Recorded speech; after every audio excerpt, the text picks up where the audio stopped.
Παιδιά, πώς περνάτε?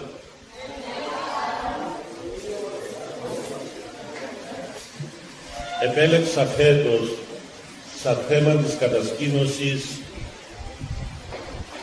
τις ουράνιες δυνάμεις. Οι άγγελοι είναι πρόσωπα της Εκκλησίας, τα οποία αισθάνομαι ότι δεν τους έχουμε δώσει τη δέουσα προσοχή. Και όταν το αντελήφθηκα αυτό, πρώτα από τον εαυτό μου και ύστερα μέσα από συνομιλίες, εξομολογήσεις και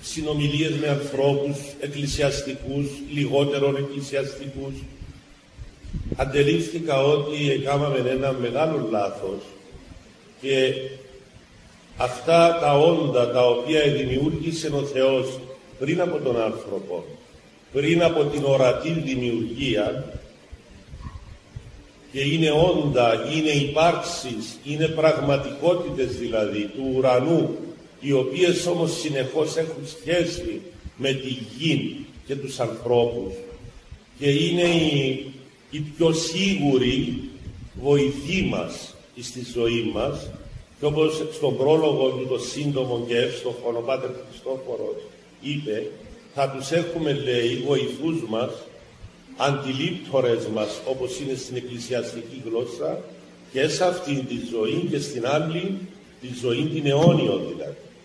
Οπότε υπάρχει τίποτα πιο συμφέρον από το να έχουμε καλές σχέσεις με τους αγγέλους μας? Πόση αγωνία αν έχετε να γνωρίσετε ένα φίλο και ο φίλος αυτός να είναι πιστός σε εσάς, να τον εμπιστευτείτε, να μπορείτε να το ανοίξετε την καρδιά σας, να μπορείτε να περιμένετε από αυτό βοήθεια στις δύσκολες σας στιγμές. Ποιος δεν το θέλει αυτό? Οι περισσότεροι άνθρωποι σήμερα μας μιλούν, μας εξομολογούνται, μας εμπιστεύονται ότι έχουν άγχος, έχουν στρες, όπως λέγεται στη σύμφωνη γλώσσα, έχουν φόβο, έχουν φοβίες, έχουν θλίψη, έχουν κατάθλιψη, έχουν μοναξιά. Για όλα αυτά θα μπορούσαν οι άνθρωποι, εάν αξιοποιούσαν τα δώρα του Χριστού, νομίζω το μεγαλύτερο δώρο του Χριστού, μετά από το σώμα Του και το αίμα Του που μας το προσφέρει σε κάθε Θεία Λειτουργία, μετά από την μητέρα Του, την Παναγία μας, τη Θεοτόκο, την μητέρα του φωτός, μετά από τους Αγίους είναι οι άγγελοι.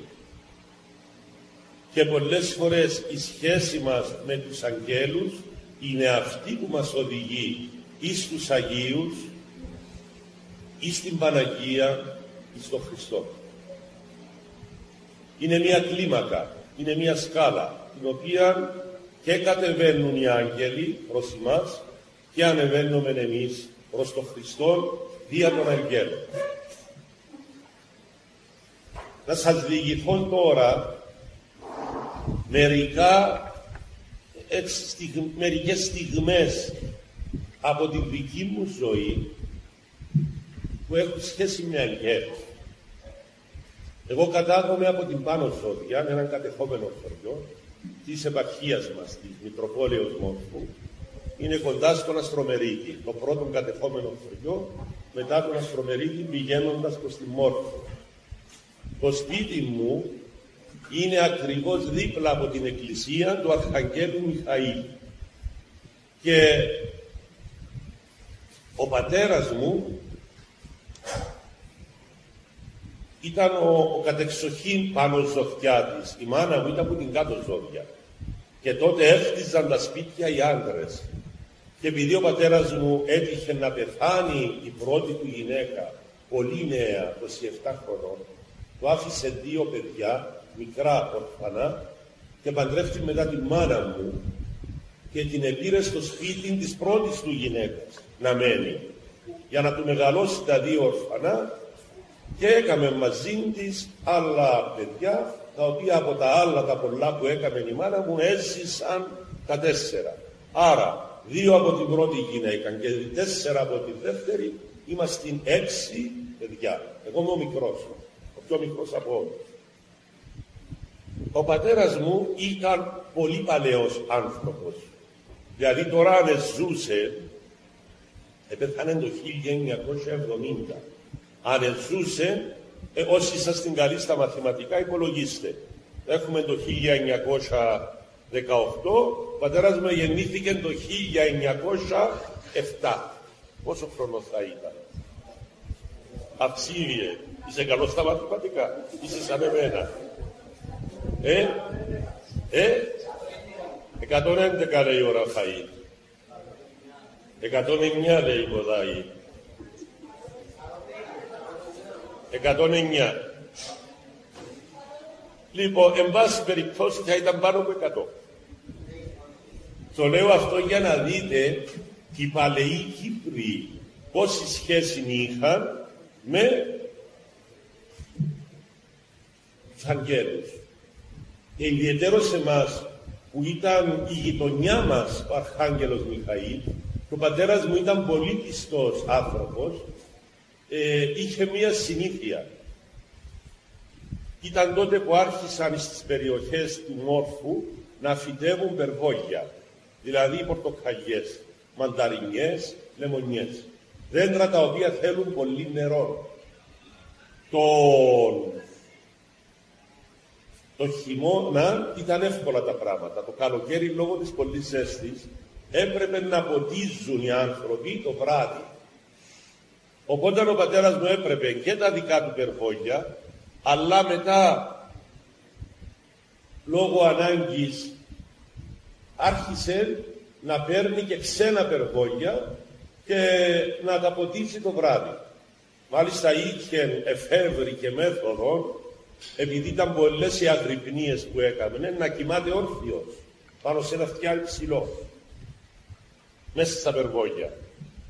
Όμως δεν ήταν μόνο ότι δυσκολεύεται ο ίδιος να πολλές νύχτες να ξενυχτά για να ποτίζει. Ήταν το ότι άφηνε μία πολυμελή οικογένεια μόνη της κάθε βράδυ. Και είμαστε 5 αγόρια και μία αδερφή, η οποία αδερφή ήταν στους μεγάλους σχετικά, ήταν τρίτη. Η μάνα μου του έλεγε να πηγαίνεις να ποτίζεις τις νύχτες, αλλά όταν φιλοξενούμε ανθρώπους ξένους στο σπίτι μας, να μην πηγαίνεις. Εγώ είμαι νέα γυναίκα. Η κόρη μας είναι νέα κοπέλα. Δεν είναι σωστό να έχουμε άντρες ξένους μέσα στο σπίτι μας και συναλήπεις. Λογικά πράγματα. Και ο πατέρας μου είχε και μια άλλη συνήθεια. Ήταν πολύ φιλόξενος. Δηλαδή πήγαινε στο καφενείο του χωριού. Όταν έβρισκε κάποιο ξένο, του έλεγε «Πώς δεν είσαι φίλε μου?» «Πού το φαρμακά, πού το μουτουλά, πού θα μείνεις πόψη?» «Θα μείνω στο καφενείο του χωριού». «Όχι, θα έρθει σπίτι μου και έχω δωμάτιο φιλοξενίας να μείνει». Μέχρι που χτίσαμε και δωμάτιο ειδικών για να φιλοξενούμε τους ξένους. Και όλα αυτά με εντολές του πατέρα μου. Οπότε η μάνα μου, επειδή τον έβλεπε ότι σχεδόν νύχτα παρανύχτα είχαμε κάποιο ξένο, ιδιαίτερα το καλοκαίρι, του έλεγε να χαρείς όταν έχουμε ξένους να τους φιλοξενούμε, αλλά να μην λείπεις από το σπίτι να πάνε να ποτίζεις. Ο πατέρας μου ήταν απλός, δεν έπιαινε ο νους του στο πονηρό. Και της έλεγε «Ρε γενέκα, μα είσαι μωρό κόρη μου.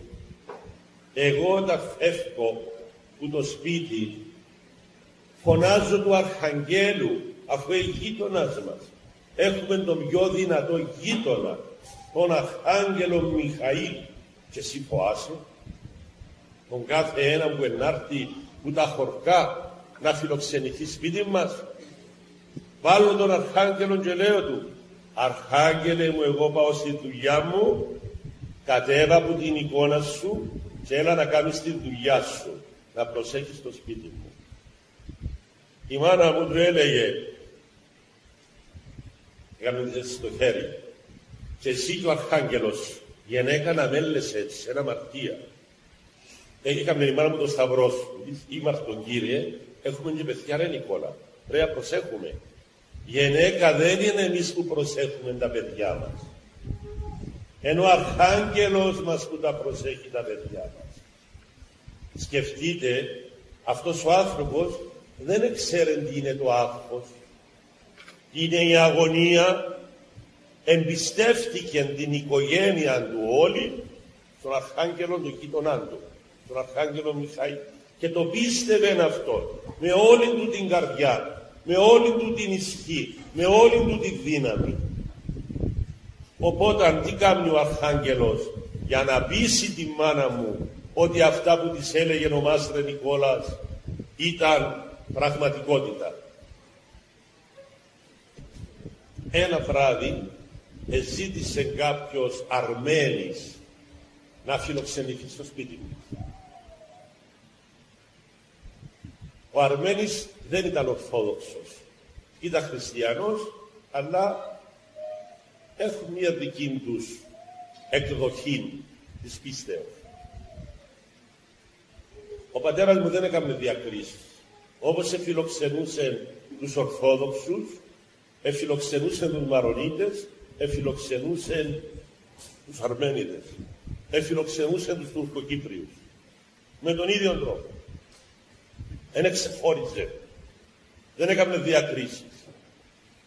Αποτέλεσμα. Είπε του Αρμένη, που είναι να μείνεις υπόψη στο καφενείο, να έρθει στο σπίτι μας. Έχουμε κρεβάτι, έχουμε δωμάτιο για σένα. Εγώ είναι να πάω το βράδυ, του λέει, να ποτίσω, αλλά σου έχω εμπιστοσύνη και ο Αρχάγγελος εντύπλαται να σε προσέχει. Ο Αρμένης δηλαδή σου, να δούμε και τούτος, ένα κανένας παλαβός, για να μιλά έτσι. Εντάξει, Μάστρε Νικόλα, να έρθει σπίτι σου να μείνω. Η μάνα μου έπρεπε να στρώσει το κρεβάτι μου να μείνει ο ξένος, να του πάρει φαΐ να φάει. Αν ήταν ο πατέρας μου δεν στο σπίτι, έτρωε μαζί μας ο ξένος. Αν δεν ήταν στο σπίτι, έτρωε μόνος. Είχαμε έναν τυπικό. Οπότε ο πατέρας μου έλειπε εκείνο το βράδυ. Ο Αρμένης πήρε του φαγητόν η μάνα μου, έφαε μόνος του, επήγαινε ο μεγάλος μου αδερφός, έφερε το πιάτο, πήραμε τη φρούτα, έκαμε τους ο μεγάλος μου αδερφός λίγη παρέα και μετά πέσαμε να κοιμηθούμε ώρα. Ο Αρμένης μόλις εκοιμήθηκε, βλέπει έναν τεράστιο πίσω από το κρεβάτι του, που είναι κεφαλαρκά που λέμε, το κεφάλι του κρεβατιού, έναν τεράστιο άνθρωπο, χωρίς γένεια όμως, και λαμπερών, πολύ λαμπερών και μελαχρινών, να του κρατά το χέρι του, το χέρι του το ένα, το δεξί, και να το κρατά έτσι και να το χτυπά. Έτσι. Συνεχώς πάνω στον τοίχο. Άφης με, εφώναζε ο Αρμένης. Άφης με. Τίποτε αυτός. Το χτυπούσε το χέρι του πάνω στον τοίχο, αποτέλεσμα επώνεσε πάρα πολύ εδώ τον αγκώνα του. Ποιος είσαι? Και του είπε, αύριο ό,τι έκαμες απόψε το απόγευμα θα το ξομολογηθείς στον Νικόλα και ό,τι σου πει ο Νικόλας να κάνεις. Τι είχε κάνει ο Αρμένης? Αυτός που του εμφανίστηκε ήταν ο Αρχάγγελος Μιχαήλ. Ο Αρμένης όταν άκουσε την καμπάνα να χτυπήσει για εσπερινό, πήγαινε και αυτός με εσπερινό. Οι χριστιανοί ασχολούνται με τον ιερέα και τους ψάλτες. Ο Αρμένης πήγε στο παγκάρι. Υπήρχε τότε η κακή συνήθεια να βάζουν τα χρήματα αντί μέσα στο παγκάρι, μέσα σε ένα δίσκο. Επήγαινε ο Αρμένης, αφού δεν έβλεπε κανένας, έτσι νόμιζε, και έπιασε τα χρήματα. Και τα βάλε στην μπούκα. Και πήγε μετά σπίτι μας να κοιμηθεί. Έλα όμως που τον είδε ο Αρχάγγελος Μιχαήλ. Και του εμφανίστηκε το βράδυ στο σπίτι μας και του εκτυπούσε ολονυχτής το δεξί του χέρι που έκλεψε πάνω στο τοίχο. Το πρωί ήρθε ο πατέρας μου, ήβρεν τον Αρμένη ανεμαγιασμένο να κάθεται στο πόρτα του δωματίου και έχεις, λέει του, φίλε μου, εψέλ, λέει του Μάστρα Νικόλα, μας άφησε τούτος ο ψηλός να κοιμηθούμε. Ποιος ψηλός, λέει. Λέει του, τι να σου πω, έκαμα μια μικρή αμαρτία και φαίνεται ένα αρχάγγελος σας και ένας στυρός. Τι έκαμες, λέει. Είπεν του, ξομολογήθηκε του, πήγανε στον Εσπερινό και είδα εκεί λίγα χρήματα που έβαλε ο κόσμος και τα έκλεψα. Και νόμιζα ότι δεν με είδε κανένας. Όμως με είδε ο Αρχάγγελος σας. Και όλο το βράδυ εκράταν το χέρι μου και το χτυπούσε πάνω στον τοίχο. Σε τέτοιο βαθμό του χτυπούσε το χέρι στον τοίχο, που ο τοίχος εκεί του σπιτιού μας είχε ένα λούκωμα. Και μας έλεγε πάντοτε ο πατέρας μου, η μάνα μου, κοιτάζετε τι κάνει ο Αρχάγγελος σε όσους είναι απρόσεκτοι, σε όσους είναι κλέφτες. Και έτσι είχαμε πάντοτε έννοια, εφοούμαστε να μην κλέψουμε, για να μην μας εμφανιστεί ο Αρχάγγελος που είναι αυστηρός, ο Μιχαήλ. Ο πατέρας μου άκουσε τον, που την μια ελυπήθηκε τον, που την άλλη σκέφτηκε τη μάνα μου, που του έλεγε πού πηγαίνεις το βράδυ και αφήνεις τον κάθε ξένο μέσα στο σπίτι μόνον του μαζί μας. Εφώναξε τη μάνα μου και τα μεγάλα μας αδέρφια. Εγώ τότε ήμουν πολύ μικρός, τότε μου το διηγηθήκα, δεν το άκουσα, δεν το είδα εκείνη την ώρα. Και λέει της γυναίκα, τι σου έλεγα ότι συμβαίνει όταν φεύγω, ότι έρχεται ο Αρχάγγελος και προσέχει το σπίτι μας. Ναι, λέει. Άκου τι λέει ο Αρμένης. Και διηγήθηκε ο Αρμένης την ιστορία. Η γυναίκα του πατέρα μου, η μάνα μου, έκαμε το σταυρό της, είπε του Νικόλα, συγγνώμη, η πίστη η δική σου είναι πιο μεγάλη που τη λογική μου. Έχεις δίκιο. Ο Αρχάγγελος προσέχει το σπίτι μας. Αλλά και ο πατέρας μου, παρόλο που ήταν καλοσυνάτος και πολύ επίοικης, όταν έβλεπε έτσι αμαρτίες μεγάλες, ήταν αυστηρός. Τι έκαμε? Τον επήρε περπατητών στην εκκλησία, εφώναξε του παπά και ανοίξαν την πόρτα, και μόλις άνοιξε την πόρτα της εκκλησίας, λέει, είπε του Αρμένη, γονάτα. Γιατί να γονατίσω? Θα πας στην εικόνα του Αρχαγγέλου γονατιστός. Στο χωριό μας είχαμε μια τεράστια τοιχογραφία, όπως έχει εδώ κάτω στην εκκλησία, αν προσέξετε τον Αρχάγγελο Μιχαήλ, εδώ στον λαμπαδιστή, έτσι μεγάλη εικόνα είχαμε. Και πήγαινε ο καημένος Αρμένης, γονατιστός, έκλαψε κάμποσον εκεί και μετά έβγαλε και τα χρήματα που έκλεψε και τα έβαλε πίσω.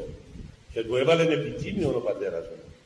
Του είπε, Μάστρε, θα περνάς που τον το χορκό, να κάνεις το σταυρό σου όπως ξέρεις, αλλά να μην κατεβαίνεις, ούτε να ξανάρθεις σπίτι μου. Να πηγαίνεις να μην ίσχυσεις στο επόμενο χορκό. Μόνο έχει Αρχάγγελο. Εάν νομίζεις, λέει του, ότι μόνο θα είναι Αρχάγγελος. Οι Αρχάγγελοι εμπαντού, είπε του, και βλέπουν τις πράξεις μας. Και με αυτόν τον τρόπο ο πατέρας μου και η μάνα μου στη συνέχεια, όταν επέθανε ο πατέρας μου το 70, μας έβαλα μέσα στη ζωή μας τους αγγέλους. Και μας έμαθαν από τότε που είμαστε μικρά παιδιά να λέμε, πέφτω κάνω το σταυρό μου, άγγελον έχω στο πλευρό μου, φίλος του Θεού λογιούμε και κανένα δεν φοβούμε. Κοίταξε με τι τρόπο οι παλαιότεροι ήξεραν να βγάζουν το φόβο και τις φοβίες από τα παιδιά. Τώρα γεμώσαμε ψυχολόγους και ψυχίατρους και οι φοβίες είναι περισσότερες. Δεν είναι λιγότερες. Γιατί απουσιάζει η πίστη των γονιών. Οι καημένοι γονείς τώρα περιμένουν όλα μόνοι τους να τα κάνουν. Τι να σου κάνει ένας πατέρας και μια μητέρα όταν δεν μπορούν να εμπνεύσουν την πίστη εις τους Αγίους Αγγέλους που είναι οι πρώτοι μας φύλακες. Από την ώρα να άκουσει το παιδάκι που έκλαψε, από την ώρα που το παιδί θα βαφτιστεί, παίρνει φύλακαν άγγελο. Από εκείνη την ώρα κάθε Ορθόδοξος έχει έναν φύλακαν άγγελο. Τα άλλα έθνη ανάλογα με την οικογένεια, με τη συνείδηση, διότι όπως εύκολα έρχεται ο άγγελος και μας προσέχει και μας εμπνέει και μας καθοδηγεί και μας βάζει καλές σκέψεις, καλούς λογισμούς, καλές επιθυμίες στην καρδία μας, εύκολα και φεύγει όταν βλέπει ότι εμείς καλλιεργούμε τα αντίθετα, κακές σκέψεις, αισχρές επιθυμίες, κακίες στους συνανθρώπους μας. Τότε ο άγγελος μένει μακριά, περιμένει πότε να μετανιώσουμε, πότε να ξομολογηθούμε για να επιστρέψει. Και κάτι το οποίο δεν το έχουμε καταλάβει, οι άγγελοι δεν είναι υλικά όντα, είναι άειλα. Άρα έχουν μεγάλη ευκολία να μπαίνουν μέσα μας. Αυτό να το αντιληφθούμε. Έχουν πολύ μεγάλη ευκολία να μπουν μέσα στην καρδιά μας και να βάλουν ωραίες επιθυμίες, να μπουν μέσα στον εγκέφαλο μας, να μας βάλουν καλούς λογισμούς, να μπουν μέσα στο σώμα μας, να θεραπεύσουν αρρώστιες που πολλές φορές είναι λανθάνουσες, υπόγειες δηλαδή, δεν τις έχουμε αντιληφθεί ακόμα. Αρκεί εμείς να τους καλέσουμε. Να σας πω μια δεύτερη ιστορία, που κάθε ιστορία έχει το δικό της νόημα, το δικό της μήνυμα. Μεγάλωσα. Έγινα διάκος στη Λάρνακα, στον Άγιο Γεώργιο των Κοντών, κοντά στη Λάρνακα. Γι' αυτόν και λέγεται Κοντός. Θυμάμαι ένα μοντέρνο παιδί, την εποχή εκείνη, να έχει σκουλαρίκι, δεν ήταν συνηθισμένο όπως σήμερα. Σήμερα είσαι ντεμοντέ να έχει σκουλαρίκι. Τότε ήταν μοντέρνο, ήταν μεγάλη υπόθεση. Ένας και μάλιστα όχι τόσο μικρός σαν εσάς. Ένας 25 να βάλει σκουλαρίκι ή να κάνει τα μαγιά του κόψω. Και θυμούμε, δεν θα πω το όνομά του, ας τον πούμε Ανδρέα, δεν ήταν Ανδρέας. Ένας Ανδρέας, ο οποίος ήρθε εκεί με το σκουλαρίκι του, με τον κότσο του, με κάτι μπότες περίεργες και μου λέει, θέλω να ξομολογηθώ. Τον ευστήλαμε στον Πάτερ Σιμεών, στον γέροντά μας. Αργότερα με αυτόν εφήλεψα και μου διηγήθη ο ίδιος τι του εσυνέβηκε με το φύλακα του άγγελο. Ακούτε το αυτό, είναι πολύ δυνατό. Αυτός επαντρεύτηκε, ο υποτιθέμενος Ανδρέας. Έκαμε και έναν παιδί. Η μάνα του ήταν πολύ καλή γυναίκα. Την εγνώρισα. Αγία γυναίκα της προσευχής, της γονατιστής προσευχής. Έμενα σε ένα χωριό έξω από τη Λάρνακα, περίπου το χωριό τους, ας πούμε 20 χιλιόμετρα έξω από τη Λάρνακα. Και σιγά σιγά αυτός άρχισε να παίρνει τον κακό δρόμο. Ξενύχτια, να αφήνει τη γυναίκα του μόνη της στο σπίτι, παρόλο που ήταν νοσκοπαντρεμένος, δεν ήταν μεγάλος άνθρωπος. Και η μάνα του στεναχωριόταν και προσευχόταν στο σπίτι της, γιατί έβλεπε το γιο της ότι σιγά σιγά εκατάστρεφε τη ζωή του, το γάμο του. Πήγαινε στα καπαρέ, πήγαινε σε ξένες γυναίκες, έμπλεξε με κάτι μάγκες που οι μάγκες τον οδηγούσαν μακριά από την εκκλησία, μακριά από την οικογένειά του. Λοιπόν, και έγινε ένας άνθρωπος της νύχτας και του ποτού. Οπότε πήγε ένα βράδυ Σαββάτου, εξενύχτησε καλά, ήπιε και μόνος του ξεκίνησε για να πάει στο χωριό του. Από τη Λάρνακα να πάει στο χωριό του, το οποίο, επαναλαμβάνω, η απόσταση ήταν 20 χιλιόμετρα. Σε μία στιγμή αποκοιμήθηκε απάνω στο τιμόνι. Ήταν και πτωμένος και κουρασμένος από το ξενύχτη, όσο να αντέξει ο οργανισμός. Αποκοιμήθηκε. Όπως αποκοιμήθηκε, κανονικά έπρεπε το αυτοκίνητο στην πρώτη στροφή, θα έπρεπε να έπαθαινε δυστύχημα, ατύχημα. Και πολύ πιθανόν θα έπρεπε να σκοτωθεί. Ξέρετε τι συνέβη? Μου το είπε ο ίδιος κλαίοντας. Αφού επέρασε, λέει, αρκετή ώρα, εξύπνησε. Και είδε ότι το αυτοκίνητο εκινείται. Έστριβε. Και είπε, μα ποιος οδηγά? Είπε στον εαυτό του, και πόση ώρα είμαι έτσι? Και είδε, λέει,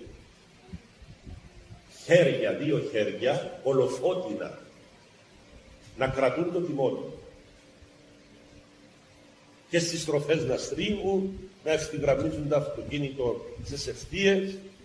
Λοιπόν, και έφτασε, λέει, με αυτόν τον τρόπο το αυτοκίνητο έξω από το χωριό. Δηλαδή, μου λέει, 20 χιλιόμετρα, πάτερ νεόφιτε, το αυτοκίνητο μου το οδηγούσε αυτός ο αόρατος που έβλεπα μόνον τα φωτεινά του χέρια. Δηλαδή τόσο δέος, λέει, με κατέλαβε, που του είπα, ποιος είσαι εσύ που με αγαπάς τόσο πολύ και δεν μ' άφησες να σκοτωθώ? Και άκουσε φωνή, είμαι ο φύλακας σου άγγελος, πρόσεχε και μη αμαρτάνεις. Και αμέσως, λέει, έπιασα το τιμόνι και χάθηκαν τα φωτεινά χέρια.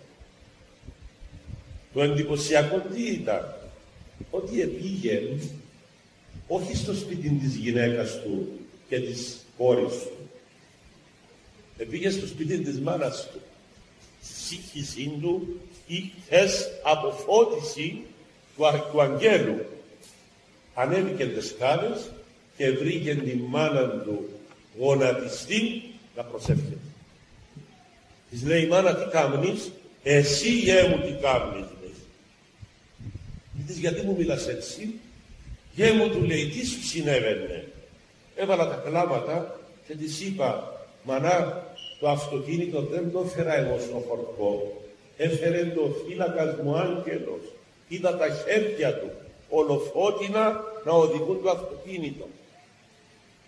Εσύ, της λέει, γιατί δεν κοιμάσαι? Ο εκοιμούν, γέ μου.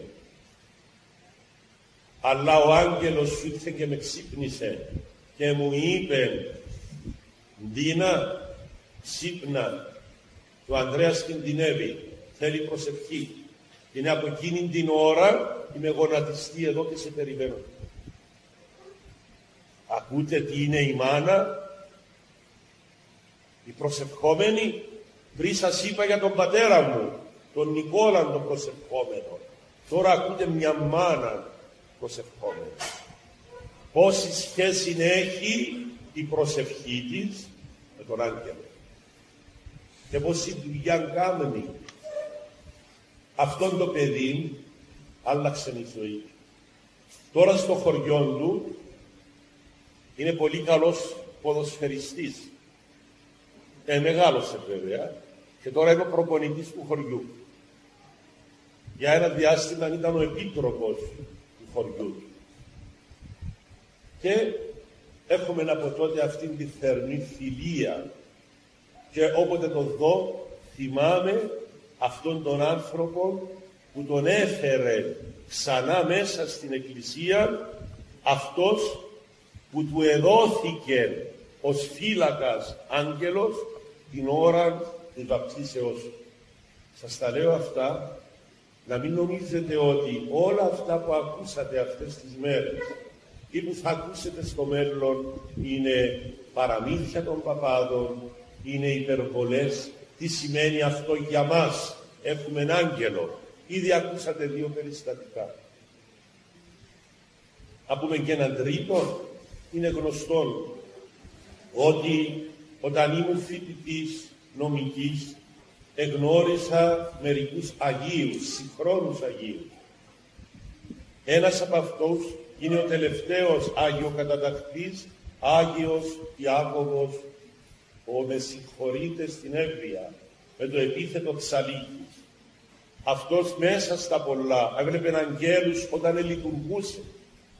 Βλέπω, μου λέει, νεόφιτε μου, κάτι παλικάρια, να κάνουν κάτι βουτιές, από τον φόλο, λέει, της Εκκλησίας μέσα στο Ιερό Βήμα, ιδιαιτέρως στην ώρα του Χερουβικού. Μόλις αρχίσει ο ψάλτης, ή τα Χερουβίμ μυστικώς εικονίζοντες, οι άλλοι, λέει, εικονίζουν οι ψάλτες τα Χερουβίμ μυστικώς, εγώ τα βλέπω φανερά με τα μάτια. Θα κάνουν βουτιές, λέει, μέσα στη Θεία Λειτουργία, και όταν όσο μεγαλώνω και γερνώ και δεν μπορώ να κοινωνήσω τους ανθρώπους, έχω δίπλα μου 2 αγγέλους που με βοηθούν. Ή τώρα θυμήθηκα το άλλο που μας έλεγε, ότι ήθελε να πηγαίνει στο σπήλαιο του Οσίου Δαβίδ και δεν έβλεπε. Τότε δεν είχα φανάρια. Τώρα και τα τηλέφωνά σας έχουν απάνω φως. Τότε δεν υπήρχαν έτσι τεχνολογίες. Αυτός ήθελε να πηγαίνει τα βράδια να προσεύχεται σε ένα σπήλαιο, απόσταση από εδώ μέχρι το οίκο, αλλά χωρίς φως. Πώς να πας? Ολοσκότεινα. Οπότε σήκωσε τα χέρια του και είπε του Χριστού, Χριστέ μου, εσύ έφτιαξες όλα τα άστρα του ουρανού. Θέλω να πηγαίνω να προσεύχομαι, να μιλώ μαζί σου τα βράδια στο σπήλαιο του Οσίου Δαβίδ. Δώσε μου και εμένα από τα πολλά αστέρια που έκαμες, δώσε μου ένα. Να μου φωτίζει το δρόμο να πηγαίνω στο σπήλαιο του Οσίου Δαβίδ να προσεύχομαι. Και από τα πολλά, μου λέει, αστέρια που έκαμε ο Θεός μας, μου έδωσε και εμένα ένα. Επήγαινε αυτόν μπροστά, ακολουθούσα εγώ από πίσω. Εφτάναμε στο σπήλαιο, λέει, του Οσίου Δαβίδ. Του έλεγα, αστέρα μου, μπορεί να τσιλήσεις τώρα, αλλά σε παρακαλώ, στην επιστροφή να ανάψεις το φως σου. Έμπαινα μέσα, λέει, προσεύχομαι 2 ώρες και όταν έφευγα, άναβε ο αστέρας το φως του και μπροστά ο αστέρας, πίσω εγώ με έφερνε στο μοναστήρι. Συνέβη και αυτό μια νύχτα, 2 νύχτες, 22 νύχτες, 102 νύχτες. Άρχισε και ο Ιάκωβος, ο πάτερ Ιάκωβος, να σκέφτεται. Μα τα αστέρια συνεννοούνται μαζί μας. Όποτε θέλουμε να τα κατεβάζουμε από τον ουρανό και πηγαίνουμε μπροστά και εμείς πηγαίνουμε από πίσω. Τι αστέρας είναι αυτός που μου ακούει εμένα? Και μόλις, λέει, είπα, τι αστέρας είναι αυτός, είδα το αστέρι ότι απέκτησε φτερά. Και κατάλαβα ότι ήταν αστεροειδής άγγελος. ο οποίος επήρε τη μορφή αστέρος για να οδηγεί τον απλόν Ιάκωβον εις το σπήλαιο να προσεύχεται. Εδώ βλέπετε στους ανθρώπους της πίστεως ο φύλακας άγγελος μπορεί να πάρει οποιαδήποτε μορφή. Σε άλλους εμφανίζεται ως άνθρωπος, σε άλλους με φτερά, σε άλλους ως αστέρας, σε άλλους ως νεφέλη. Μου έλεγε μια γυναίκα από τα χωριά της Πεδιάδας, την οποία ξέρετε τώρα που σας βλέπω μερικούς από την Πεδιάδα, την ξέρετε πολύ καλά, δεν χάνει αγρυπνία αυτή. Όταν πρωτόγινα επίσκοπος, το 2000 αποφασίσαμε, Πάτερ Χριστόφορε, να μοιρώσουμε, να κάνουμε τα εγγένεια του ναού του Αποστόλου Ανδρέα στον Νικητάρη. Έχει κανένα που τον Νικητάρη? Ωραία. Και είπαμε να κάνουμε τα εγγένεια με αφορμή τα 2.000 χρόνια χριστιανισμού. Ήταν και αυτή η γυναίκα που σας είπα, η οποία της άνοιξε ο Θεός στα μάτια της. Και αυτή δεν είναι από τον Νικητάρη, δεν είναι χορκανής, όχι. Είναι από άλλο χωριό. Και μου είπε, ήρθε να με δει, άκου τι ωραία μου το είπε, μα είναι πάρα πολύ απλή γυναίκα αυτή. Και μου είπε το εξής, μου είπε δύο τώρα που θυμήθηκα, περιστατικά με αγγέλους. Μου λέει, ξέρεις δεσπότη μου, όταν λειτουργάς, έτσι μου είπε, δεν είσαι μόνος σου. Λέω, τους ξέρω το, μαζί με παπάδες, με ψαρτάδες, με διακόνους, δεν είναι μόνο τούτοι που βλέπεις, υπάρχουν και άλλοι μέσα στη λειτουργία που έλλη βλέπεις. Λέω ότι εσύ που το ξέρεις, βλέπω τους. Λέω ότι, πώς τους βλέπεις δηλαδή, τι βλέπεις? Μου λέει, να, έρχεται ο διάκος, βγαίνουν τα Άγια. Βγαίνουν τα Άγια. Μόλις τελειώσει το χερουβικό. Και αρχίζει ο διάκος και λέει δυνατή τη φωνή, πάντων ημών μνηστεί Κύριος ο Θεός, εν τη βασιλεία αυτού πάντοτε, μην και αεί και εις τους αιώνας των αιώνων. Μετά λέει το ίδιο και ο παπάς. Εσύ μου λέει είσαι στην Αγία Πόρτα. Και εκείνη την ώρα μου λέει, βγαίνεις με το θυμιατό και θυμιατίζεις του διακόνου πρώτα. Και σου λέει της αρχιεροσύνης σου μνηστεί Κύριος ο Θεός, εν τη βασιλεία αυτού πάντοτε νικαιαεί και εις τους αιώνας των αιώνων. Εσύ μου λέει, πιάνεις το Άγιο Δίσκο. Νομίζεις πως τον πιάνεις? Δηλαδή, γύρω σου μου λέει, εμαζεύονται κάμποσα αγγελούθια. Μα πάρα πολλά. Έχει και δύο δυνάμενους αγγέλους, ο ένας κρατάσε που το ένα χέρι, το άλλος που το άλλο. Άκου η γυναίκα τι έβλεπε. Και την ώρα μου λέει που πιάνεις τα Άγια, πίσω σου είναι ο Χριστός και είναι εκείνος που πιάνει τα Άγια. Και την ώρα που τα βάλεις μου λέει στην Αγία Τράπεζα, βλέπω τον Χριστό που τα βάζει πας στην Αγία Τράπεζα. Μετά έρχεται ο παπάς της αρχιεροσύνης σου μνηστεί Κύριος ο Θεός, άλλοι άγγελοι μου λέει γύρω σου. Κρατούσε. Κι αν είσαι εσύ το δισκοπότηρο, σε κρατούν οι δύο δυνάμενοι άγγελοι. Και έρχεται και ο Χριστός από πίσω και πιάνει το δισκοπότηρο και το βάζει απάνω στην Αγία Τράπεζα. Οι άγγελοι της λέω πότε τους είδες ότι έφευγαν? Μόλις ελέγεται διευχών των Αγίων μου λέει φρου φεύγουν οι άγγελοι. Το έλεγε και ο Γερό Ευμένιος αυτό. Φρου φεύγουν οι άγγελοι.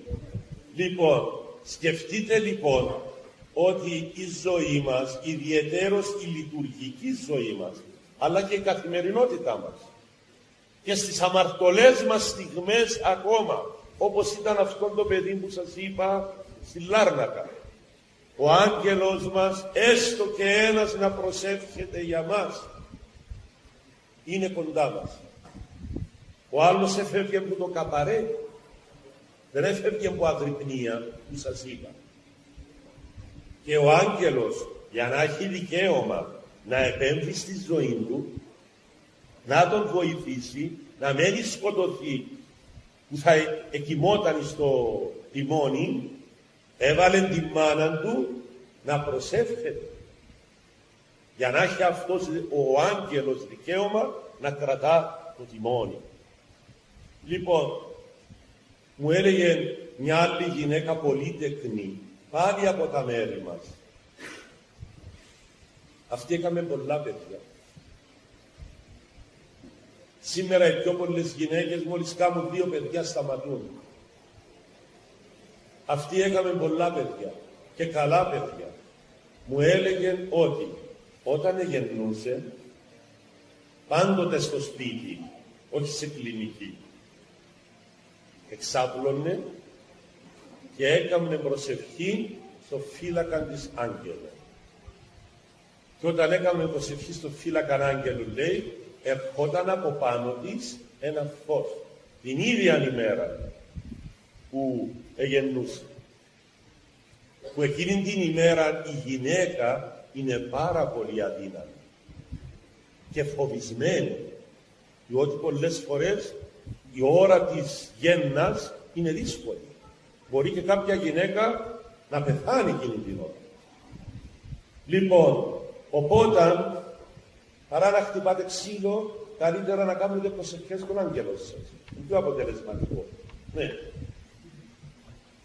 Οπότε, εκείνη την ημέρα, λέω, η γυναίκα αυτή όταν κάθε γέννα που έκαμε, επήγαινε εξάπλωνε και ερχόταν από πάνω της ο φύλακας της άγγελος σαν ένα φως. Το φως αυτό, λέει, εξεκινούσε να βγάζει σταγόνες, μεγάλες σταγόνες, από φως. Και αυτόν το φως, λέει, οι σταγόνες έμπαιναν μέσα της. Στα σπλάχνα της, στα πόδια της, στα χέρια της. Και παίρνα, μου λέει, τόση δύναμη από τον άγγελο μου, τον ολοφώτινο μου άγγελο. Να την ακούσετε τούτη να λέει για τον άγγελο, να πείτε, μα είναι ερωτευμένη με τον άγγελο του. Μου έδινε, λέει, τόσο φως αυτός ο άγγελος και έμπαινε το φως μέσα στο σώμα μου, σε όλο μου το σώμα, από το κεφάλι μέχρι τις πατούσες. Και παίρνα τόση δύναμη, λέει, που εσηκώνουν μου, άκου τι μου είπε. Και έβαζα φαΐν και μαγείρευα για τον άντρα μου που θα ερχόταν μου τη δουλειά, για τα παιδιά μου τα πιο μικρά, τα πιο μεγάλα, και έβαζα και πλυντήριο. Από την πρώτη ημέρα που εγέννα. Σκεφτείτε λοιπόν τι δύναμη είναι η επικοινωνία με τον άγγελό μας. Τι δύναμη είναι, τι υγεία είναι. Σας είπα αρκετά περιστατικά, το οποίο το κάθε ένα έχει το νόημα του. Έχει τη σημασία του. Κάτι τελευταίο. Τι κάνουμε εμείς. Τι κάνετε εσείς πριν γίνετε μητέρες. Τι κάνετε εσείς πριν γίνετε πατέρες. Έχουμε καλή επαφή με το φύλακα μας άγγελο. Και αν δεν έχουμε, να αποκτήσουμε. Αισθάνομαι ότι από την ώρα που έχουμε βαφτιστεί, έχουμε ένα φίλο, έχουμε ένα συμπαραστάτη, έχουμε έναν ενδυναμωτή και δεν τον αξιοποιούμε. Και κατά τα άλλα γκρινιάζομαι και λέμε, μα είμαι μόνος μου, μα έχω άγχος, μα δεν έχω κανένα μέσο. Έτσι, δεν έχω κανένα μέσο. Από τώρα εδώ, με πήρε μια φορά ένα τηλέφωνο, τον Αστρομερίτη, μου λέει, ξέρεις, είμαστε χορκανοί που τη Ζώφια. Λέω του, ναι, είμαστε. Η κόρη μου, λέει, να κάνει το Υπουργείο Οικονομικών, να κάνει κάτι εξετάσεις και έχει τα προσόντα να την πιάσουν. Είσαι δεσπότης, δεν ξέρεις κανέναν υπουργό να βάλουμε κανένα μέσο να πιάσουν την κόρη μου δουλειά. διότι ξέρω έναν υπουργό, αλλά λέω του, ξέρω και το φύλακαν άγγελο της κόρης σου. Δεν μου μου λάβεις τώρα να πει. Πιάσαμε τον λίγο να θυκεύαστε τον λάθο. Θέλεις, λέω του, να πω του αγγέλου της να βοηθήσει να την πιάσω δουλειά, ή προτιμάς να μιλήσω του υπουργού που ξέρω, του κανονικού υπουργού, του ανθρώπου. Δηλαδή, είσαι σίγουρος, εάν μιλήσεις του αγγέλου της κόρης μου, μπορεί να την πιάσω δουλειά? Κάτσε και σκέψου, λέω του. Ποιος έχει πιο πολύ δύναμη, ο υπουργός που διόρισε ο Κληρίδης ή ο υπουργός του Χριστού, ο άγγελος? Λέει μου, όποιου θέλεις μίλησε, φτάνει να μιλήσεις. Εξύπνος. Εγώ πήγα, άναψα τη λαμπάδα του γέροντα μου του Ιάκωβου, εκεί που την έχω και ανάβει, είπα το όνομα της κοπέλας, το όνομα του πατέρα της, έκαμα το σταυρό μου, το μόνο που είπα, γέροντα και άγγελέ μου, με προσβάλλεις. Μετά από λίγες μέρες ευρεθήκαμε με τον Κύριο σε μια φρουταρία. Λέει μου, έκαμε δουλειά, λέει μου. Όποιου και να μίλησες, δεν ξέρω. Πιάνει την κόρη μου, αλλά σε άλλον υπουργείο. Άκου τώρα. Λέω, του βλέπεις, ο άγγελος είδε ότι δεν θα εγκαλοπέρνα στο υπουργείο που θέλετε και πήρε τη σε άλλο. Άρα έχουμε αυτόν τον φύλακα, αυτόν τον ενδυναμωτή της πίστεως μας. Διότι δεν είναι μόνο για να μας κάνει χατήρια βιωτικά. Αυτό είναι και μία λάθος πληροφόρηση. Είναι να μας βοηθήσει να γίνουμε πραγματικοί πιστοί. Δηλαδή, όχι η έννοια σας να είναι φύλακα μου άγγελε, φύλα εμένα να μην πέσω στο γεφύρι. Αύριο μου να πάμε στον Αρχάγγελο και στην πορεία. Να είναι και αυτό. Αλλά πιο πολύ να είναι, αν δείτε ότι έχετε μια κακία μέσα σας. Να του πείτε, φύλακα μου άγγελε μου, βγάλε μου αυτή την κακία που έχω με τη ρούλα. Πού την αντέχω, ούτε να την βλέπω. Εγώ δεν μπορώ να θεραπεύσω αυτή την κακία μέσα μου. Βγάλε μου την εσύ. Και επέμενε σε αυτήν την προσευχή. Έχω μια ζήλια με τον Παπακώσταν εδώ. Θα του πω, σε παρακαλώ φύλακε μου άγγελε, βγάλε μου αυτή τη ζήλια που έχω. Βάλε καλούς λογισμούς στον παπά, βάλε και σε μένα. Και μου έλεγαν μερικοί Άγιοι του Θεού ότι συμβαίνει το εξής. Όταν παρακαλούμε το φύλακα μας άγγελο για άλλους ανθρώπους, όχι για την πάρτι μας, για άλλους, εσύ έχεις άγγελο. Οι άλλοι εκεί, η Μαριάννα, πώς την λένε, έχουν άγγελο. Η άλλη κοπέλα έχει άγγελο. Εσύ έχεις άγγελο. Πες ότι εγώ προσεύχομαι για σας τις 4. Έχετε 4 αγγέλους.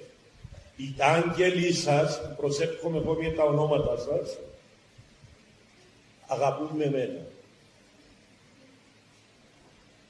Προσεύχονται για μένα. Καταλάβατε? Άρα μας συμφέρει πολλαπλάσια να προσευχόμαστε για άλλους συνανθρώπους μας. Έχουμε μια μέσα μας κακή σχέση.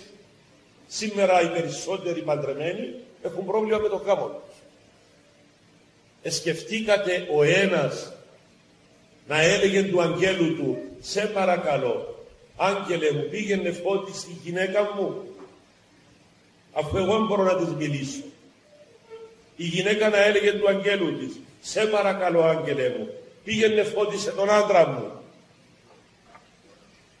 Πόσο διαφορετική θα ήταν η ζωή των ανθρώπων. Πόσο πιο ποιοτική να εμπλέξουμε τους αγγέλους μέσα στη ζωή μας. Τα μικρά παιδιά μέχρι τα 5-6 τους βλέπουν αγγέλους. Βλέπουν αγγέλους τα παιδιά. Εγώ θυμούμαι, έτσι όσο και θυμούμαι δηλαδή, όταν ήμουν μικρός, εκοιμούμαι με τη μάνα μου. Μα ήμουν πολλά μικρός. Και η μάνα μου ήταν Αγία γυναίκα. Και θυμούμαι μία νύχτα πάτε που έβλεπα έναν σγουρομάλι ψηλό με τα μαγιά του έως κάτω και έτσι λίγο μελαχρινός, ο Αρχάγγελος Μιχαήλ, έτσι ψεύδωσε. Και μίλα με τη μάνα μου. Εγώ, μικρό παιδάκι, έβγαζα κάθε λίγο το κεφάλι μου έξω από το κρεβάτι, έβλεπα το και ξαναμπαίνα από κάτω από το κρεβάτι. Μετά άρεσκε μου όμως να τον βλέπω. Και ξαναέβρεπε, ξέρετε ότι μανά, μα μετά έφυγε. Μα πώς είναι ώρα να μιλάς με τον όμορφο, τον μελαχρινό. Μα βλέπεις τον Κεσούγε μου, είπε μου η μάνα μου. Αλλά μετά μεγάλωσα, εξέχασα το. Τι είναι η ζωή και οι αμαρτίες. Όταν άρχισα να μετανιώνω για τα λάθη μου, να κλαίω, να εξομολογούμε, να ζητώ συνέχεια συγγνώμη του Θεού, της Παναγίας, των αγγέλων μας ή του οφύλακα μου αγγέλου, τότε άρχισα να θυμούμε και ορισμένα πράγματα πριν τα 5 μου χρόνια. Ενώ όσον ο άνθρωπος δεν μετανοεί, δεν προσεύχεται, δεν έχει δάκρυα για το παρελθόν του, σκοτεινό το παρελθόν. Δεν το θυμάται. Το εκμεταλλεύεται και ο πονηρός και φέρνει λύθη. Λύθη σημαίνει να ξεχάσω. Εξού και η αλήθεια. Τι σημαίνει αλήθεια? Εκεί που δεν υπάρχει λύθη. Αλφα στερητικό και λύθη. Γι' αυτό δεν είναι ότι έχουμε μόνο μπροστά του και μας φυλάει. Μας βοηθά και στις σχέσεις μας να βελτιώνονται. Και το κυριότερο μας βοηθά σιγά σιγά να αποκτήσουμε ο φύλακας μας άγγελος. Γνώση του εαυτού μας, να γνωρίσω τον εαυτό μου και να μετανιώσω πραγματικά για τα λάθη μου, και το άλλο να γνωρίσω το Θεό μου. Ο άγγελος έχει αυτήν την αντανακλαστική ιδιότητα, το φως του να κατεβαίνει από τις άνω τάξεις στις κατώτερες, στις πιο κάτω, και μετά να φτάνει σε εμάς.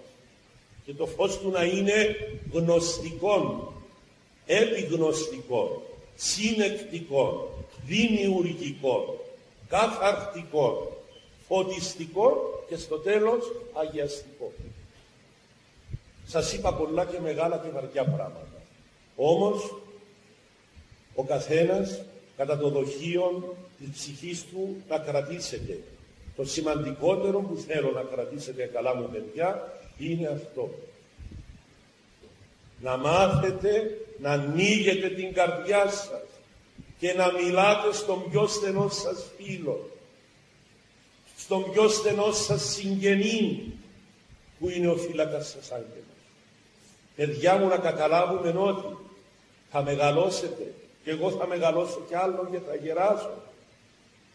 Και εσείς θα μεγαλώσετε και εύχομαι να γεράσετε. Δεν ξέρουμε πότε θα πεθάνουμε. Θα έρθει η ώρα που θα πεθάνουμε όμως. Θα χωριστεί η ψυχή μας από το σώμα. Το σώμα μας θα μας εγκαταλείψει. Ο άγγελος μας δεν θα μας εγκαταλείψει. Θα είναι μαζί με την ψυχή μας. Η ψυχή μας δεν θα πεθάνει. Κανένας σας δεν θα πεθάνει η ψυχή του. Η ψυχή είναι θάνατο. Δεν έχει θάνατο δηλαδή. Άρα είναι πολύ σημαντικό, αφού δεν θα πεθάνει η ψυχή μας, και να συνεχίσω να νιώθω και να αισθάνομαι, και όταν θα κλείσουν τα ματάκια του σώματός μου, τότε μου συμφέρει πάρα πολύ την τελευταία ώρα και στιγμές και μέρες μάλλον, να έχω δίπλα μου το φύλακα μου άγγελο και να έχει μούτρα ο άγγελός μου να απολογηθεί για μένα. Διότι η ψυχή όταν βγαίνει από το σώμα, πηγαίνει και περνά μέσα από δαιμονικές δυνάμεις. Και ό,τι δεν έχουμε εξομολογηθεί, ό,τι δεν έχουμε μετανιώσει, το φωνάζουν οι δαίμονες και διεκδικούν την ψυχή να την πάρουν μαζί τους στην κόλαση. Το μόνο που έχει δίπλα της η ψυχή είναι το φύλακα της άγγελου.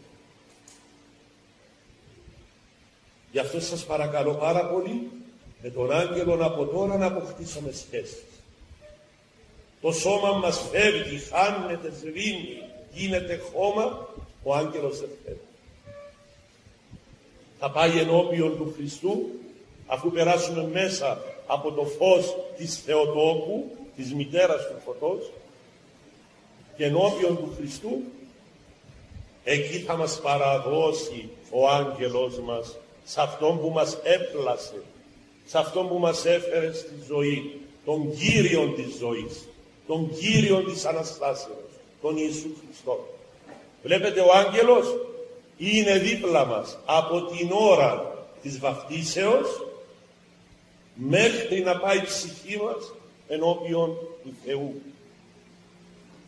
Έναν τέτοιον μια τέτοια φιλία να μην την έχουμε, από τώρα να του μιλάτε.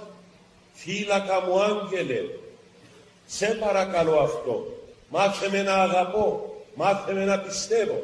Μπορεί μερικοί από εσάς αυτά που είπα να μην τα πολύ πιστεύω. Εγώ δεν έχω απέτηση. Να έχετε την πίστη μου. Να του πείτε, φύλακα μου άγγελε, δώσε μου αυτή την πίστη που περιγράφει ο Δεσπότης. Και θα στη δώσει.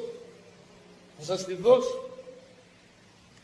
Και με αυτόν τον τρόπο θα έχετε και στη γη και στον ουρανό και εν την προσωρινή μας υπάρξη και την αιώνια ζωή άγγελων φωτεινών, πιστών οδηγών, φύλακα των ψυχών και των σωμάτων ημών. Και στη λειτουργία προσέξτε, το λέει ο διάκος, αυτό που είπαμε προηγουμένως, ή ο παπάς. Σε κάθε θεία λειτουργία μιλούμε για τον άγγελό μας. Δεν είναι τυχαίο. Καλή δύναμη να έχετε, καλά να περάσετε τις υπόλοιπες ημέρες. Αν θέλετε ερωτήσεις, εγώ είμαι στη διάθεσή σας, δεν ξέρω τι λένε οι αρχηγοί σας. Ο άγγελος που είναι δίπλα σβήνει. Το ίδιο ξέρεις, ο παπάς σας, όταν του διάτε ονόματα να μνημονεύει στη λειτουργία, στην πρόθεση, δίπλα του έχει άγγελο. Και σβήνει συνέχεια εκείνη την ώρα που μνημονεύει πεθαμένους ζωντανούς, σβήνει και εκείνη την ώρα. Άρα έχουμε πολλές στιγμές που ο άγγελος είναι δίπλα μας σαν ένα σβηστήρι, να το πω έτσι. Και ό,τι δεν το ξομολογούμαστε, είτε θα το ξανακάμουμε, είτε θα επιτρέψει ο Θεός, αν δεν μετανιώνουμε πραγματικά, να το ξανακάμουμε για να μετανιώσουμε.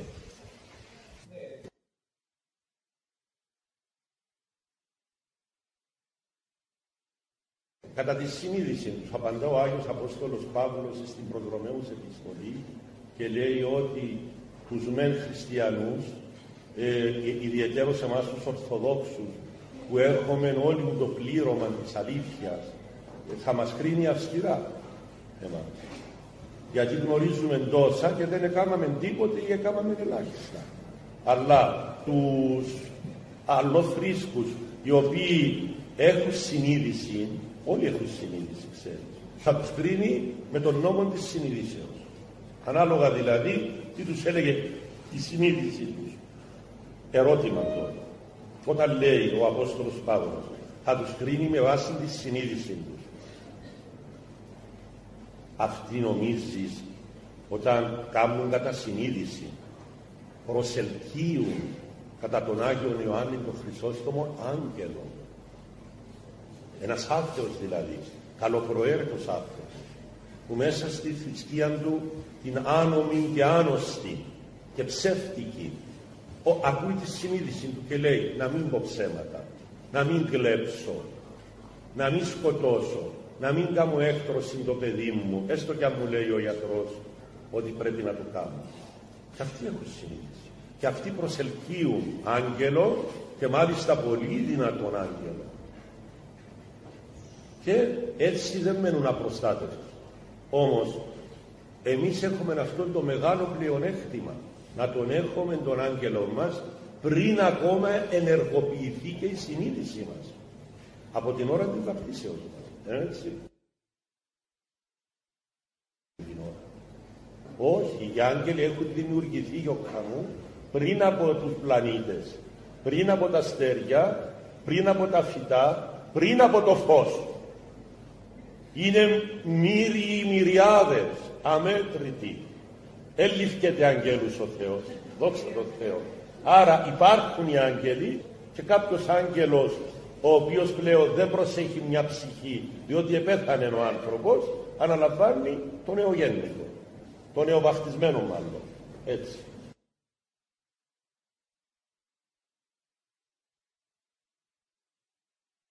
Μου είπε μια Αγία που ζει στην Κρήτη και γνώρισε την Τζογιάννης Μαζαμέ και η Μαρία μας επίε και ο Πάτερ Ιάκωβος και ο Πάτερ Φώτιος και ο Μάριος ο Πρωτοψάλτης επίε. Πολλοί επίαν από εμάς και άλλοι επίαν και οι γονείς σου επίαν. Να που λέω, ο Γιώργος επίαν, εκεί ο Μουστακαλής. Ναι, αυτή η Αγία γυναίκα η οποία τώρα έγινε στα τελευταία της αγαπά πάρα πολύ τον Αρχάγγελο Μιχαήλ. Μα πάρα πολύ. Και όλους τους αγγέλους. Και βλέπει τους αγγέλους.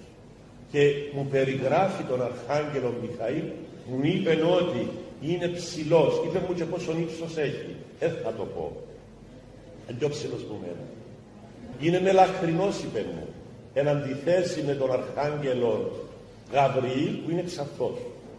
Βλέπεις όλα τα χρώματα τα αποδέχεται ο Θεός. Άρα μπορούν επειδή οι άγγελοι είναι πνεύματα άειλα που δεν έχουν σώμα υλικών όπως εμείς, να πάρουν διάφορες μορφές, αλλά συνήθως ο Αρχάγγελος Μιχαήλ έχει αυτήν τη μορφή. Ο Γαβριήλ, ο Αρχάγγελος της Παναγίας, έχει αυτόν το χρώμα το ανοιχτό, το ξαφό. Ο Ουριήλ, για παράδειγμα, που τον είδαν μερικοί, λένε είναι φοβερός στην όψη. Φοβερός στην όψη, γιατί έχει φοβερό διακόνημα να κάνει μεταξύ παραδείσου και κολάσεως.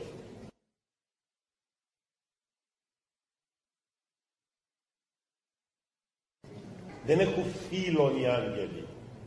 Δεν υπάρχει άρσεν και φίλοι. Το άρσεν και φίλοι μόνο στους ανθρώπους υπάρχουν. Οι άγγελοι δεν έχουν φίλο. Όμως η μορφή τους όταν εμφανίζονται δεν είναι ποτέ γυναικεία.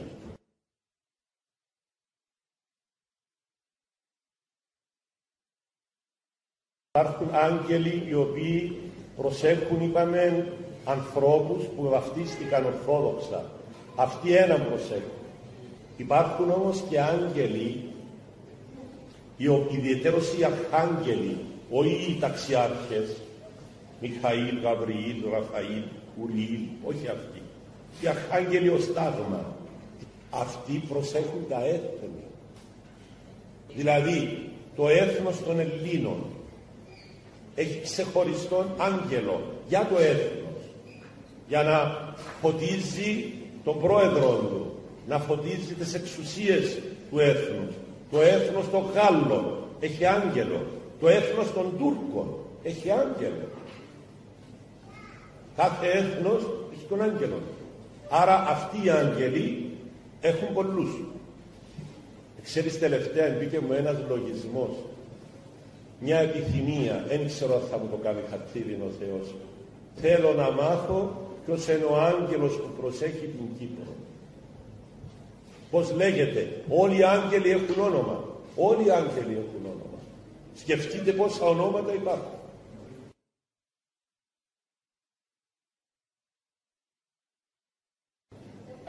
Όχι. Αυτόν το βρίσκουμε μόνο στους καθολικούς. Υπάρχουν, λέει, γυναικείες μορφές αγγέλων. Όχι, λέω. Οι καθολικοί όμως που τα έχουν μπλέξει όλα έφτασαν και σε αυτόν τον μπλέξιμο. Να μας κάνουν αγγέλους οι οποίοι να φαίνονται ερμαφρόδιτοι.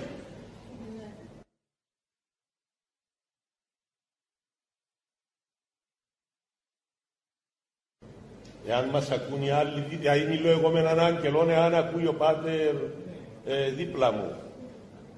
Εάν κρίνει ο Θεός ότι ενάξιος ο Πάτερ Χριστόφορος που είναι δίπλα μου, να ακούσει. Αν κρίνει ο Θεός. Στις πιο πολλές φορές δεν ακούω. Να σου πω έναν περιστατικό που το ξέρω από πρώτο χέρι. Έχεις διαβάσει ή έχεις ακούσει από μένα ή από άλλους για τον Άγιον Ιάκωβο τον Τσαλίκη, που είπαμε προηγουμένως. Ήταν μέσα στο ιερό, γονατιστός, και μιλούσε του Αγίου του Μοναστηρικού, τον εικόνα του Οσίου Δαβίδ. Ώρα του έλεγε, σε παρακαλώ, φρόντιζε τον Γιάννη έτσι, φρόντιζε τον Πάτερ Χριστόφορο, φρόντιζε τον Πάτερ Κωνσταντίνο. Και του έλεγε διάφορα. Σε κάθε στιγμή άκουσε ο δεύτερος παπάς του μοναστηρικού, ο Πάτερ Κύριλλος. Και μπήκε μες στο ιερό, ήσυχα και είδε κάτι πολύ φοβερό. Είδε γονατιστόν τον Πάτερ Ιάκωβο να μιλά, άκουε τον να μιλά. Έβλεπε τον Άγιο Δαβίδ όρθιο, αλλά και πολλά μεγάλο, πολλά ψηλό, δίπλα από την Αγία Τράπεζα, να ακούει αυτά που έλεγε ο Ιάκωβος. Ο Ιάκωβος δε, ενώ μιλούσε και άκουε ο Άγιος Δαβίδ, ο Άγιος Δαβίδ μιλούσε πιο ψηλά προς την οροφή, και πιο ψηλά, λέει, ήταν ένα φως γαλάζιο, το οποίο αισθανόμουν, λέει, ότι τη συνομιλία Ιακώβου και Δαβίδ την ακούει, αλλά και απαντούσε κιόλας. Εγώ δεν ακούα, λέει, το φως εκείνο τι έλεγε. Άκουα μόνο τον κύριο Ιάκωβο και λίγο, λέει, λίγο τον Άγιο Δαβίδ. Λέω του, πόση ώρα να μείνες έτσι? 3 ώρες. 3 ώρες ο Ιάκωβος, λέω του. Έκαμε έτσι συνομιλία, λέει μου, ναι, γονατιστός, μιλούσε στον Όσιο Δαβίδ και ο Όσιος στο γαλάζιο φως. Του λέω, τι ήταν το γαλάζιο φως? Ήταν η Παναγία. Αλλά δεν ήμουν άξιος, λέει, να την δω, ούτε να την ακούσω. Απλά έβλεπα το φως της. Σε κάποια στιγμή σταμάτησα. Σηκώθηκε ο Πάτερ Ιάκωβος και γυρίζει και είδε στο πλευρό του ιερού, γονατιστόν και να κλαίει, τον Πάτερ Κύριλλο. Και του λέει, Πάτερ Κύριλλε, εδώ ήσουν? Ναι, γέροντα. Παιδί μου, για να σε αφήσει εδώ, άκου τι του είπε, για να σε αφήσει εδώ να ακούς και να βλέπεις, σημαίνει μια κατάσταση να έχεις και εσύ.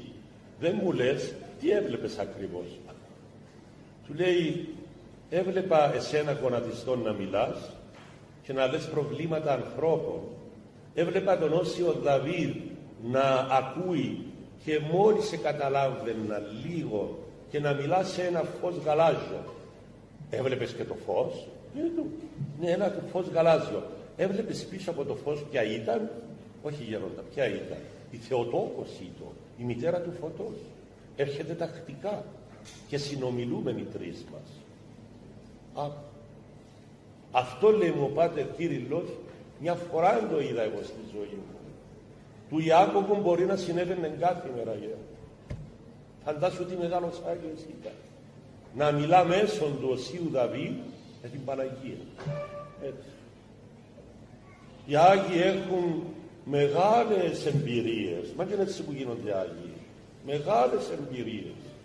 Το να δουν τον άγγελόν τους είναι το πιο εύκολο. Ο Γέρο Παΐσιος που γιορτάζει σήμερα, είναι του Αγίου Παϊσίου σήμερα, έλεγε μας το. Μα ακόμα δεν είδατε τον Άγιον Άγγελο σας, λέει. Το θεωρούσε από τα πιο απλά. Αλλά εμείς όχι μόνο δεν τον βλέπουμε, τον έχουμε ξεχάσει. Ακόμα και άνθρωποι που εκκλησιαζόμαστε. Να μην πούμε άλλα, νομίζω είναι αρκετά αυτά που είπαμε. Σας ευχαριστώ πολύ για την προσοχή σας. Καλή τιμά.